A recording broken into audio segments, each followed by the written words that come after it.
बिस्मिल्लाहिर्रहमानिर्रहीम। टेस्टी। जी हाँ, आज हम बनाएंगे बहुत ही टेस्टी चटपटा चिकन, वो भी ग्रेवी के साथ। अल्हम्दुलिल्लाह ये इतनी आसान रेसिपी है कि इवन जो नए सीखने वाले हैं वो भी इसे बना सकते हैं। तो चलें आज की इस वीडियो का आगाज़ इस दुआ के साथ करते हैं कि अल्लाह आप सबका दस्तरखान सजाए रखे और हम सबको सेहत और ईमान का रिज़्क अता फरमाए। तो यहाँ पे मैंने 1 किलो चिकन लिया है। इसे अच्छी तरह से मैंने वॉश कर लिया है। इसे प्रॉपर वॉश करने की भी रेसिपी मैं शेयर कर चुकी हूँ। इसमें हमने 1 चम्मच से थोड़ा सा कम नमक ऐड करना है और 1.5 कप इसमें अच्छी तरह से फेंटा हुआ दही ऐड करेंगे। यहाँ पे मैंने 3 बड़े खाने के चम्मच लेमन का जूस लिया है। इसे अच्छी तरह से हम हाथ या चम्मच की मदद से मिक्स कर लेंगे और इसे अब हमने मैरिनेट होने के लिए तकरीबन 30 मिनट के लिए रख देना है। तब तक के लिए हम इसकी ग्रेवी रेडी करेंगे। यहाँ पे तकरीबन आधा कप के करीब हम कुकिंग ऑयल लेंगे। यहाँ पे मैं सरसों का कुकिंग ऑयल ले रही हूँ। आप चाहें अपने हिसाब से कोई भी कुकिंग ऑयल यूज़ कर सकते हैं। चंद ही इसमें खड़े मसाले जाएंगे, जिसमें 2 बड़ी इलायची, 1 स्टिक यहाँ पे मैंने दालचीनी की ली है, 2 से 3 अदद छोटी इलायची जिसे सब्ज़ इलायची भी कहा जाता है, बादियान का जस्ट आधा फूल ही ऐड करेंगे और तेज़पात के यहाँ पे मैंने 2 पत्ते ऐड किए हैं। इसे अच्छी तरह से हम कड़का लेंगे।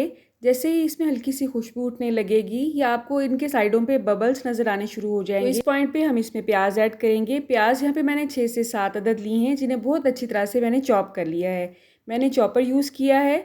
अगर आपके पास चॉपर नहीं है तो आपने परेशान नहीं होना है। जितना बारीक आप इसे ऑमलेट के लिए काटते हैं ना प्याज को, बिल्कुल उसी साइज़ में ही हमने इसे काट लेना है, ठीक है।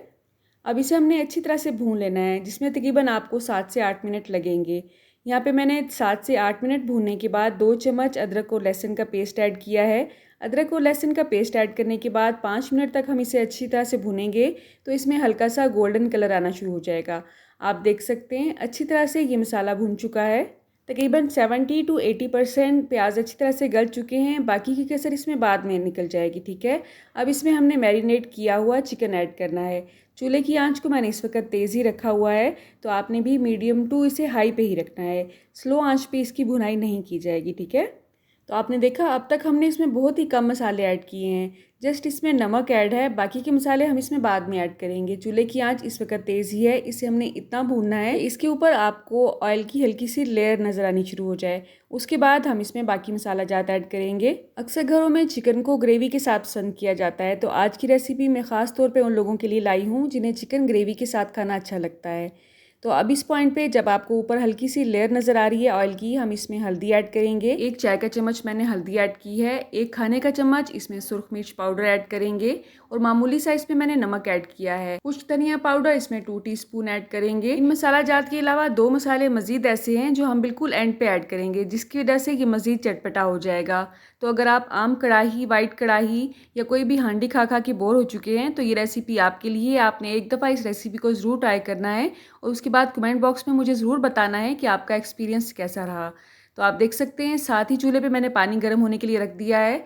अल्हम्दुलिल्लाह आप देख सकते हैं अच्छी सी तरी इसमें आपको नज़र आ रही होगी। चिकन हमारा तकरीबन 60 to 70% गल चुका है।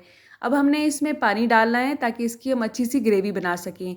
तो पानी हमने ठंडा नहीं डालना है, उबलता हुआ पानी ही इसमें ऐड करेंगे ताकि इसका टेम्परेचर मेंटेन रहे। यही छोटी छोटी टिप्स होती हैं जिसकी वजह से हमारे खाने का जायका बढ़ जाता है। अगर इस पॉइंट पे हम ठंडा पानी ऐड करेंगे तो उसका टेस्ट डिफरेंट आएगा। अगर आप इसी पॉइंट पे गर्म पानी ऐड करेंगे तो उसका टेस्ट डिफरेंट आएगा। चूल्हे की आंच कम ज़्यादा भी बहुत मायने रखती है।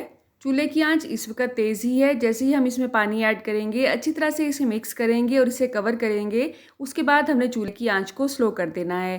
तकरीबन 10 मिनट के लिए मैंने इसे अच्छी तरह से कवर किया है, बिल्कुल भी चम्मच इसमें नहीं हिलाया है। उसके बाद इसे अच्छी तरह से मिक्स करेंगे और दोबारा कवर करके 10 से 12 मिनट के लिए मज़ीद पकाएंगे।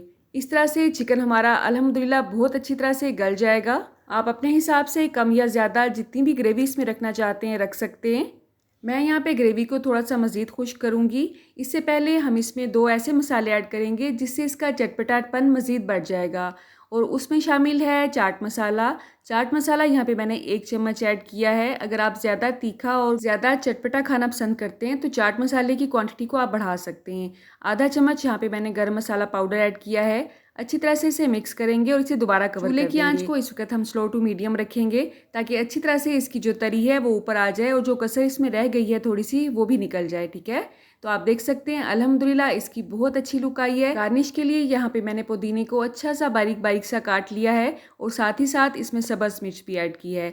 एक और ज़रूरी पॉइंट, आप इसमें पेपरिका पाउडर भी ऐड कर सकते हैं जिसकी वजह से इसका कलर मज़ीद इन्हेंस हो जाएगा।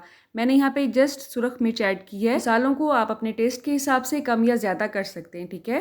आप कहाँ से और किस सिटी से मेरी वीडियोस को वॉच करते हैं, अगर आप कमेंट बॉक्स में मुझे बताएंगे तो मेरे लिए एक इनाम से कम नहीं होगा। अगर आपको सिटी का नाम लिखना मुश्किल लगता है तो जस्ट एक प्यारा सा इमोजी भेजते हैं, मेरे लिए यही एक बहुत बड़ा इनाम होगा। इस चटपटे ग्रेवी वाले चिकन को आप तंदूरी रोटी के साथ खाएं या तवे की रोटी के साथ, इंशाल्लाह आपको बहुत पसंद आएगा। पूरा किचन इसकी खुशबू से महक उठेगा जब आप इसे बनाएंगे इंशाल्लाह। इस पॉइंट पे वीडियो अगर आपको अच्छी लगी हो तो इसे लाइक ज़रूर करें और वीडियो को शेयर ज़रूर करें। अल्लाह आप सबका दस्तरखान सजाए रखे और हम सबको सेहत और ईमान का रिज़्क अता फरमाए। अल्लाह हम सब के रिज़्क में कसरत से ज़्यादा बरकत और आसानी अता फरमाए।